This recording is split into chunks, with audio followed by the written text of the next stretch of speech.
Daniels, West Virginia. Winter, 2019. If you were to drive through this small town, you'd find the rolling green hills of Appalachia stretching all the way to the horizon. You'd find modest homes, honest people. A place where everyone has known everyone else for generations. And if you knew the Cochran family, you'd see a couple living the American dream. Trips to Paris and Hawaii, brand new homes, expensive cars, a thriving company landing lucrative government contracts. Everyone around them admired what they had built. What no one knew was that all of it had been purchased with someone else's money. And what no one could have imagined was that when the truth was about to come to light, Michael Cochran would pay for it with his life. So who took his life, and why? Michael Brandon Cochran was a man of action, not words. Those who knew him remembered him through specific moments. He competed in strength competitions and had pulled a full-size truck with his bare hands. He was up every morning before dawn to hit the gym before the workday began. He was the only son of Donna Bolt and Ed Bolt, two people who considered him everything they had. Ed Bolt once said he thought of Michael as his own son, not because he was perfect, but because he was someone you could trust. Michael and Natalie married in the early 2000s. They had 2 children together, and for many years, their life looked as ordinary and stable as any other family in Raleigh County. Natalie Page Cochran had built a career as a trained pharmacist, a profession that demands precision, deep expertise, and an unwavering sense of responsibility toward patients. For years, she did exactly that work. Then everything changed in 2017. In 2017, Natalie left her pharmacy career behind to focus entirely on building her company, Tactical Solutions Group. She told everyone around her that the company was bidding on and fulfilling equipment supply contracts with the federal government. It sounded convincing, and people believed her. Friends, family, neighbors. Everyone watched the Cochran household transform. New properties, multiple vehicles. A lifestyle that seemed to confirm everything Natalie was telling them. People began investing in TSG because they trusted her. In total, at least 11 people poured approximately $2.5 million into the company. Among them were Michael's own parents, who placed their trust and nearly $250,000 in their daughter-in-law. Another investor alone lost more than $500,000. But the money wasn't growing. It was simply disappearing. When investors began asking about returns, Natalie had an answer for everything. The government was still processing. The bank was waiting on clearance. At one point, she even told people she was undergoing cancer treatment. No one knew that behind every explanation was a truth Natalie was determined to keep buried, at any cost. By early 2019, the people who had placed their money into Natalie's company were running out of patience. Returns never came. The excuses grew harder and harder to believe, and the atmosphere surrounding the Cochran family began to shift. Michael had no idea what was truly happening. He believed the company was simply waiting on a large sum of money from a bank in Virginia, and he trusted his wife. On February 6, 2019, the couple planned to fly to Lynchburg, Virginia to meet in person with a representative from Bank of America regarding the company's business account. It was a trip Michael believed would be the turning point for his family's future, but it was also a trip Natalie knew would expose everything. That morning, Natalie canceled the flight.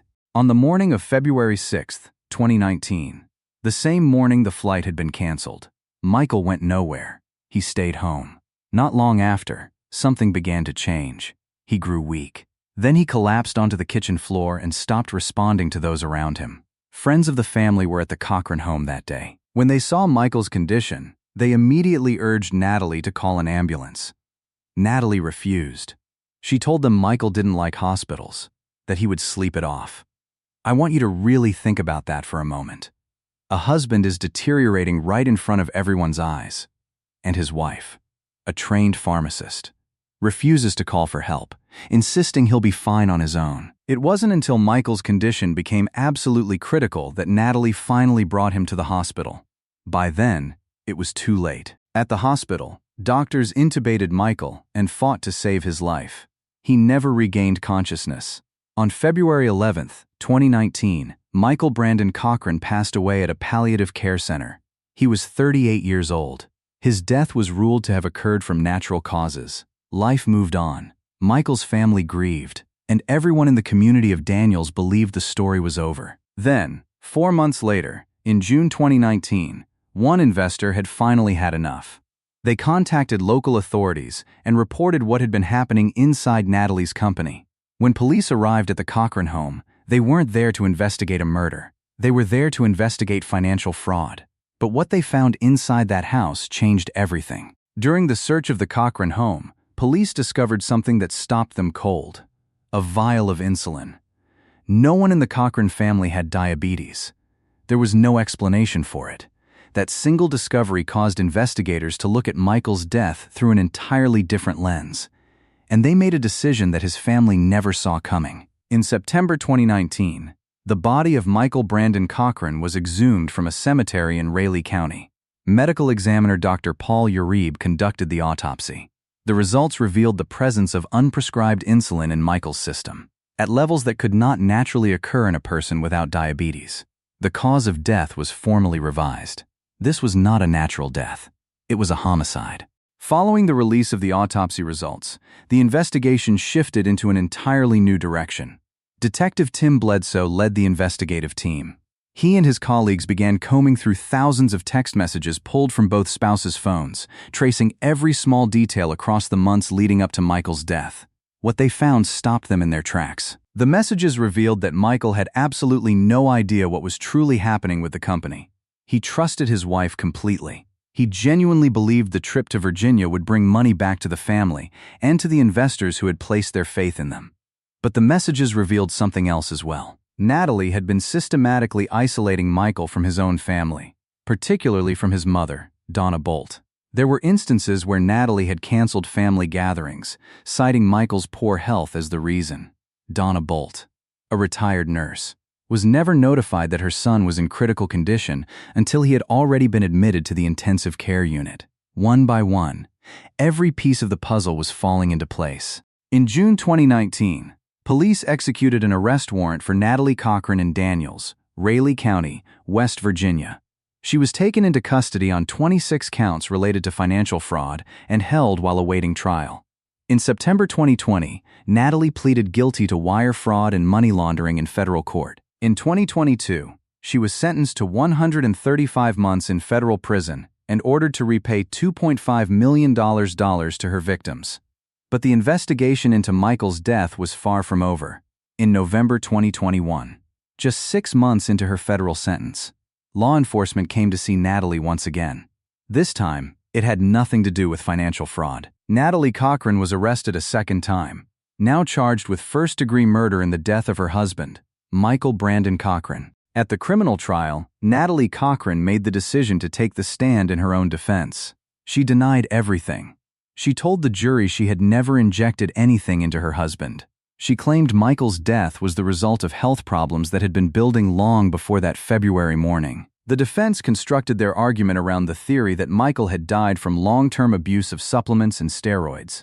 They pointed to the fact that Michael had been hospitalized in October 2018 and had displayed unusual symptoms during that period. The couple's daughter, Nicole, 20 years old at the time of the trial, stood before the court to defend her mother. She testified that her father regularly consumed between 30 and 40 supplements per day and that the family had noticed his health declining for months before his death. But none of it was enough to erase what the evidence had already made clear. To move the case from suspicion to formal prosecution, investigators needed to build an evidence file solid enough to stand up in court. The first and most critical piece of evidence was the vial of insulin discovered inside the Cochran home during the June 2019 search. No one in the family had been prescribed insulin.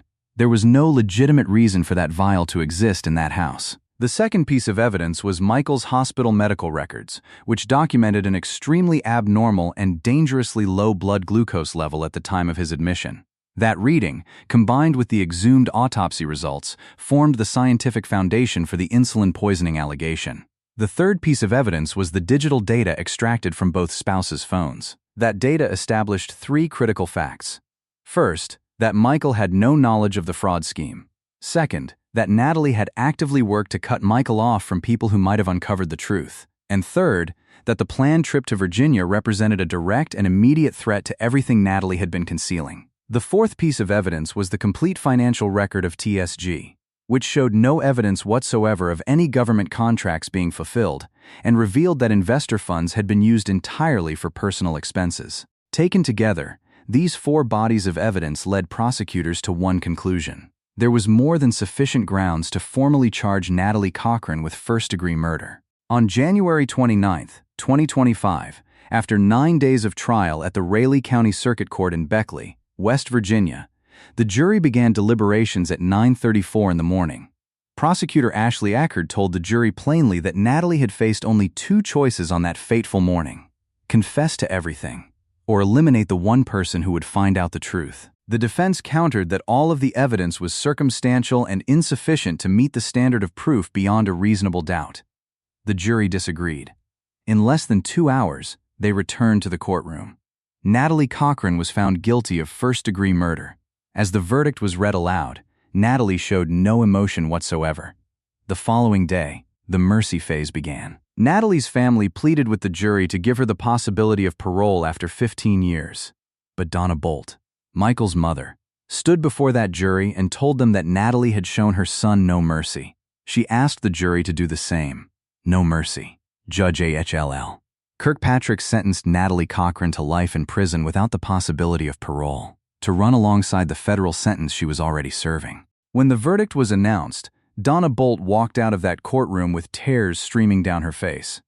Not tears of grief, but tears of 6 years of fighting that had finally come to an end. 6 years. We fought for 6 years to get justice for Michael Brandon, she said. Thank God. That's all I can say right now. But justice cannot fill the space that Michael left behind. Ed Bolt, the man who loved Michael like his own son, lost not only a member of his family, but nearly $250,000 in lifetime savings, placed in trust with a daughter-in-law he had believed in completely. Michael and Natalie's 2 children were left to grow up without a father, and now without a mother beside them either. Even Michael's friends have never fully healed. One family friend testified that Michael had become a father figure to her son after her own husband passed away, and that young man, to this day, cannot speak about Michael's death without breaking down. This case did not only take one life, it shattered a community, destroyed a family, and severed bonds that no verdict, no matter how just, can ever fully restore. Michael Brandon Cochran's case did not begin with a bullet or an act of violence. It began with greed, deception, and a coldly calculated decision. Lesson 1. About trust and investment. Every person who lost money in this case was a friend or family member who trusted Natalie because they had known her for years. Personal trust can never replace independent verification before any financial decision, no matter who is making the offer. Lesson 2. About the power of forensic science. Without the decision to exhume Michael's body and conduct a forensic autopsy, the truth about his death might have been buried forever. Science accomplished what no witness ever could. Lesson 3. About perseverance. Michael's family fought through 2 separate legal proceedings spanning many years to bring justice for their son. They never gave up, even when the road was long and the outcome uncertain. And finally, the truth always leaves a trace.